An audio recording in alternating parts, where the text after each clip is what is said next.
Good morning, good afternoon, good evening. Welcome to Raven's Readings. This is Chapter 4 of the Inimitable Jeeves by P.G. Wodehouse. I'll be reading from this book on Tuesdays and my own stories on Fridays. In the last chapter, Bertie Wooster was at a resort visiting his Aunt Agatha, who had found the perfect wife for him, whether he wanted one or not. We will now see if he manages to wriggle his way out, in spite of Jeeves being less than helpful.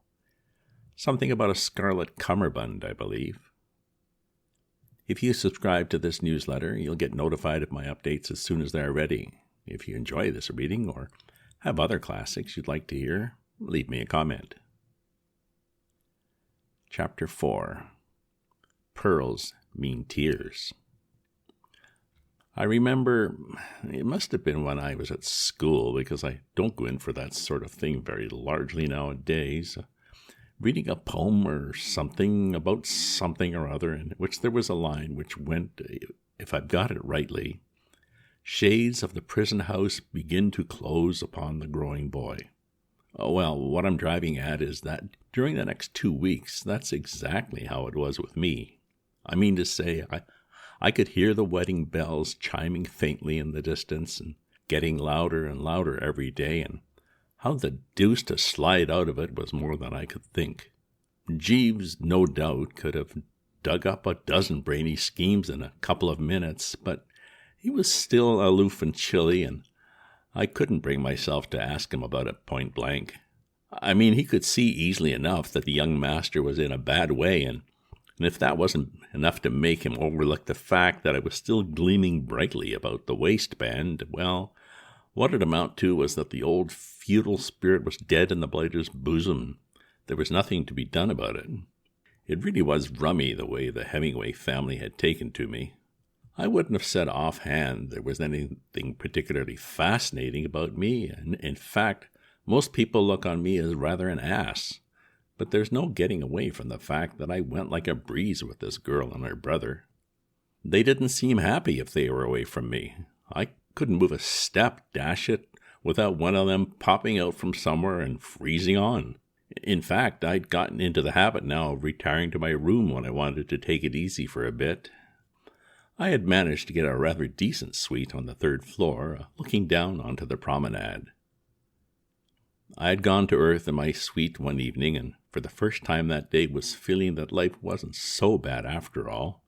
Right through the day from lunchtime I'd had the Hemingway girl on my hands, and Aunt Agatha having shooed us off together immediately after the midday meal. The result was, as I looked down on the lighted promenade and saw all the people popping happily along on their way to dinner and the casino and whatnot, a kind of wistful feeling came over me. I couldn't help thinking how dashed happy I could have contrived to be in this place if only Aunt Agatha and the other blisters had been elsewhere. I heaved a sigh, and at that moment there was a knock at the door. "Someone at the door, Jeeves," I said. "Yes, sir." He opened the door, and in popped Eileen Hemingway and her brother, the last person I had expected. I really had thought that I could be alone for a minute in my own room. "Oh, hello," I said. "Oh, Mr. Wooster," said the girl in a gasping sort of way. "I don't know how to begin." Then I noticed that she appeared considerably rattled, and as for her brother, well, he looked like a sheep with a secret sorrow. This made me sit up a bit and take notice. I had supposed that this was just a social call, but apparently something had happened to give them a jolt, though I couldn't see why they should come to me about it. "Is anything up?" I said. "Oh, poor Sidney, it was my fault. I never ought to have let him go there alone," said the girl, dashed agitated. At this point the brother, who, after shedding a floppy overcoat and parking his hat on a chair, had been standing by, wrapped in the silence, he gave a little cough, like a sheep caught in the mist on a mountain-top. "The fact is, Mr. Wooster," he said, "a sad, most deplorable thing has occurred. This afternoon, while you were so kindly escorting my sister, I found the time hang a little heavy upon my hands, and I was as tempted to gamble at the casino." I looked at the man in a kindlier spirit than I had been able to up to date. This evidence that he had sporting blood in his veins made him seem more human, I'm bound to say. If only I'd known earlier that he went in for that sort of thing, I felt that we might have had a better time together. "Oh," I said, "did you click?" He sighed heavily. "If you mean was I successful, I must answer in the negative. I rashly persisted in the view that the color red, having appeared no fewer than 7 times in succession, must inevitably at no distant date give place to black. I was in error. I lost my little all, Mr. Wooster." "Tough luck," I said. "I left the casino," proceeded the chappie, "and returned to the hotel, and there I encountered one of my parishioners, a Colonel Musgrave, who chanced to be holiday-making over here. I induced him to cash me a check for £100 on my little account in my London bank." "Well, that was all to the good, what?" I said, hoping to induce the poor fish to look on the bright side. "I mean, bit of luck, finding someone to slip it into the first crack out of the box." "On the contrary, Mr. Wooster, it did but make matters worse. I burn with shame as I make the confession, but I immediately went back to the casino and lost the entire sum, this time under the mistaken supposition that the color black was, as I believe the expression is, due for a run." "I say," I said, "you are having a night out." "And," concluded the chappie, "the most lamentable feature of the whole affair is I have no funds in the bank to meet the check when presented." I'm free to confess that, though I realized by this time that all this was leading up to a touch, and that my ear was shortly going to be bitten in a no uncertain manner, my heart warmed to the poor prune. Indeed, I gazed at him with no little interest and admiration. Never before had I encountered a curate so genuinely all to the mustard. Little as he might look like one of the lads of the village, he certainly appeared to be the real Tabasco, and I wished he had shown me this side of his character before. "Colonel Musgrave," he went on, gulping somewhat, "is not a man who would be likely to overlook the matter. He is a hard man. He will expose me to my vicar. My vicar is a hard man. In short, Mr. Wooster, if Colonel Musgrave presents me with that check, I shall be ruined." And he leaves for England tonight. The girl, who'd been standing by biting her handkerchief and gurgling at intervals while her brother got the above off his chest, now started in once more. "Mr. Wooster," she cried, won't you help us?" "Oh, do say you will. We must have the money to get back the check from Colonel Musgrave before 9 o'clock. He leaves on the 9:20. I was at my wits' end what to do when I remembered how kind you had always been. Mr. Wooster, would you lend Sidney the money and take these as security?" And before I knew what she was doing, she dived into her bag, produced a case, and opened it. "My pearls," she said. I don't know what they were worth. They were a present from my poor father."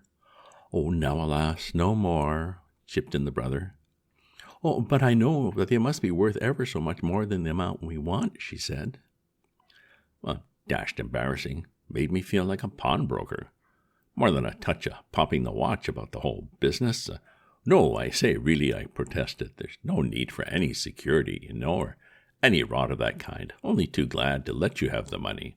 I've got it on me. As a matter of fact, rather luckily drew some this morning." And I fished it out and pushed it across. The brother shook his head. "Mr. Wooster," he said, "we appreciate your generosity, your beautiful, heartening confidence in us, but we cannot permit this." "What Sidney means," says the girl, "is that you really don't know anything about us when you come to think about it. You mustn't risk lending all this money without any security at all to 2 people who, after all, are almost strangers. If I hadn't thought that you would be quite businesslike about this, I would never dare to come to you." The idea of her pledging the pearls at the local mot de pied was, you will readily understand, repugnant to us, said the brother. "If you will just give me a receipt as a matter of form." "Oh, right-ho," I said. I wrote out the receipt and handed it over, feeling more or less of an ass. "Here you are," I said. The girl took the piece of paper, shoved it in her bag, grabbed the money, and slipped it to her brother Sidney, and then before I knew what was happening, she had darted at me, kissed me, and legged it from the room.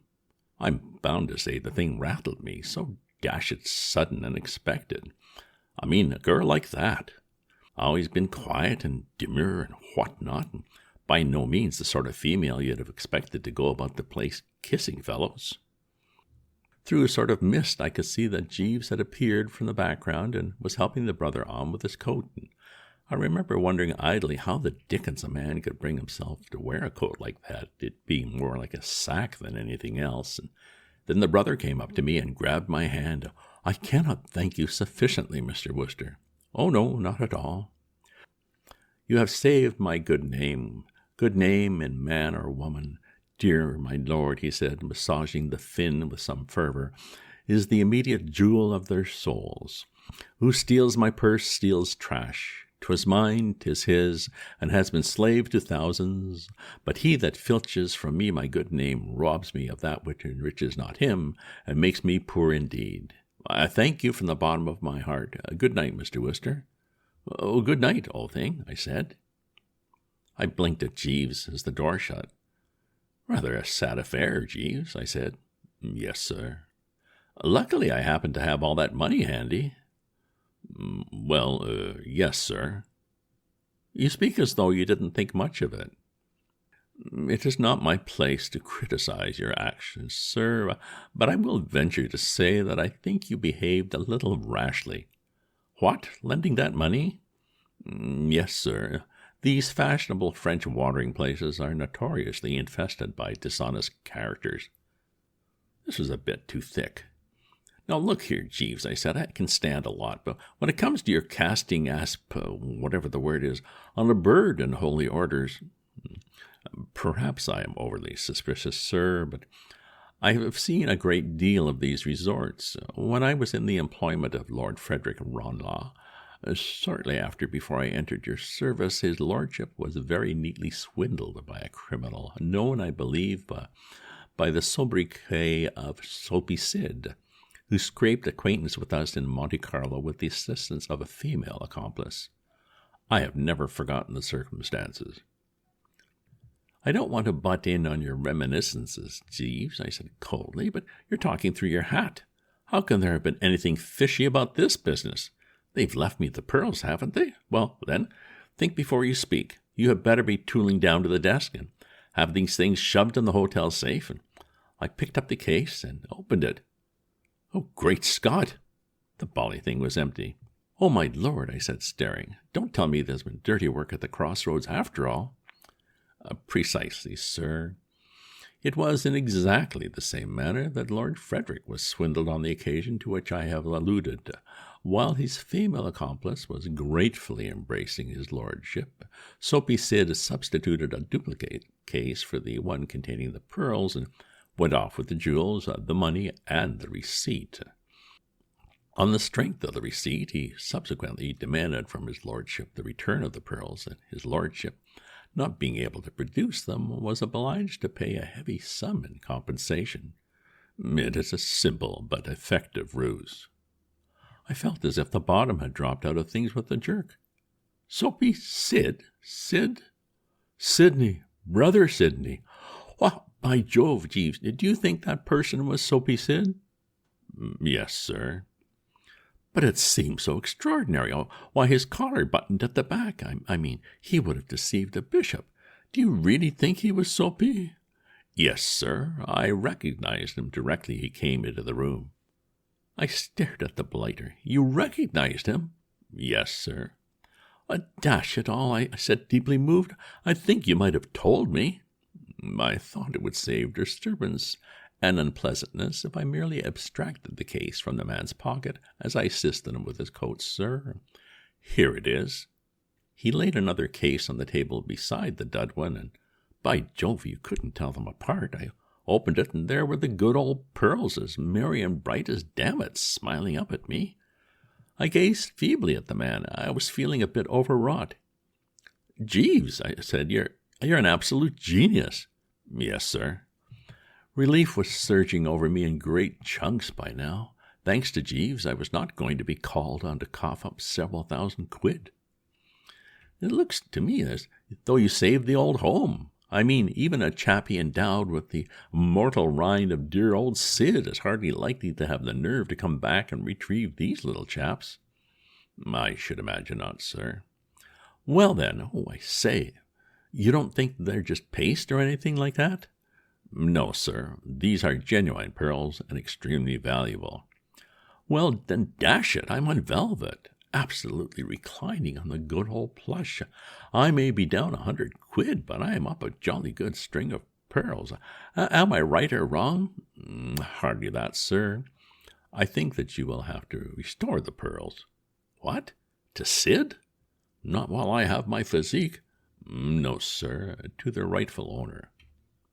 But who is their owner? Mrs. Gregson, sir, your aunt. What? How do you know? It was all over the hotel an hour ago that Mrs. Gregson's pearls had been abstracted. I was speaking to Mrs. Gregson's maid shortly before you came in, and she informed me that the manager of the hotel is now in Mrs. Gregson's suite. One having a devil of a time, what? So I should be disposed to imagine, sir.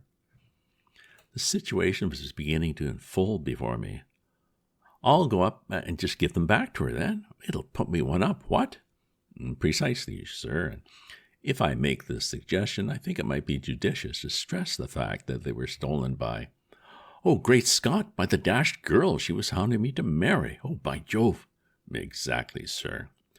Jeeves, I said, this is going to be the biggest score off my jolly old relative that has ever occurred in the world's history. It is not unlikely, sir. Keep her quiet for a bit, what? Make her stop snootering me for a while? It should have that effect, sir. Golly, I said, bounding for the door. Long before I reached Aunt Agatha's lair, I could tell that the hunt was up. Divers, chappies in hotel uniform, and not a few chambermaids of sorts were hanging about in the corridor, and through the panels I could hear a mixed assortment of voices, with Aunt Agatha's topping the lot. I knocked, but no one took any notice, so I trickled in. Among those present, I noticed a chambermaid in hysterics, Aunt Agatha with her hair bristling, and the whiskered cove who looked like a bandit, and the hotel manager fellow. Oh, hello, I said. Hello. Aunt Agatha shooshed me away. No welcoming smile for Bertram. Don't bother me now, Bertie, she snapped, looking at me as if I were more or less the last straw. Something up? Yes, I've lost my pearls. Pearls, I said. No, really? Dashed annoying. Where did you see them last? What does it matter where I saw them last? They've been stolen. Here Wilfred, the Whisker King, who seemed to have been taking a rest between rounds, stepped into the ring again and began to talk rapidly in French. Cut to the quick, he seemed, and the chambermaid whooped in the corner. Sure you've looked everywhere, I said. Of course I've looked everywhere. Well, you know, I've often lost a collar stud and... Do try not to be so maddening, Bertie. I have enough to bear without your imbecilities. Oh, be quiet, she shouted in the sort of voice used by sergeant majors and those who call the cattle home across the sands of Dee, and such was the magnetism of her forceful personality that Wilfred subsided as if he had run into a wall. Well, the chambermaid continued to go strong. I say, I said, I think there's something the matter with this girl. Isn't she crying or something? You may not have noticed, but I'm rather quick at noticing things. She stole my pearls. I'm convinced of it. Well, this started the whisker specialist off again, and in about a couple of minutes Agatha had reached that frozen grand dame stage and was putting the last of the bandits through it in a voice she usually reserves for snubbing waiters in restaurants. I tell you, my good man, for the 100th time... I say, I said, don't want to interrupt you and all that sort of thing, but these aren't the little chaps by any chance, are they? And I pulled the pearls out of my pocket and held them up. These look like pearls, what? I don't know when I've had a more juicy moment.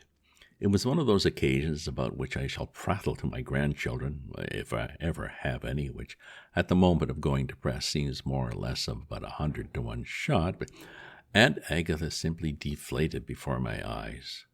It reminded me of when I once saw some chappies letting the gas out of a balloon. Where, she gurgled. I got them from your friend, Miss Hemingway. Even now she didn't get it.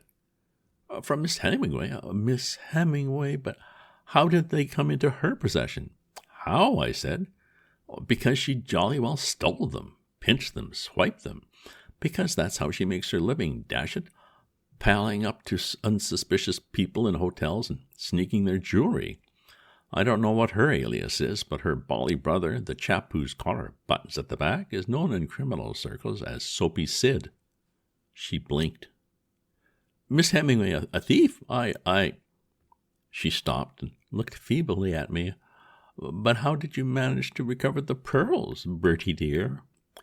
Never mind, I said crisply. I have my methods. I dug out my entire stock of manly courage, breathed a short prayer, and let her have it right in the thorax. I must say, Aunt Agatha, dash it all, I said severely. I think you have been infernally careless. There's a printed notice in every bedroom at this place saying that there's a safe in the manager's office where jewelry and valuables ought to be placed, and you totally disregarded it. And what's the result? The first thief who came along simply walked into your room and pinched your pearls. And instead of admitting that it was all your fault, you started biting this poor man here in the gizzard. You have been very, very unjust to this poor man.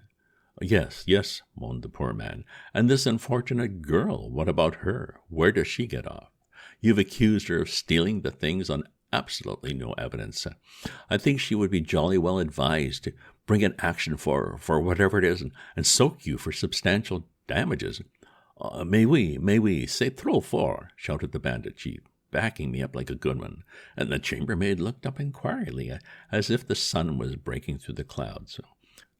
I shall recompense her, said Aunt Agatha feebly. If you take my tip, you jolly well will, and that sooner, right speedily, and she's got a cast-iron case, and if I were her, I wouldn't take a penny under 20 quid, but what gives me the pip most of the way you've unjustly abused this poor man here and tried to give his hotel a bad name. Yes, by damn, it is too bad, cried the whiskered marvel.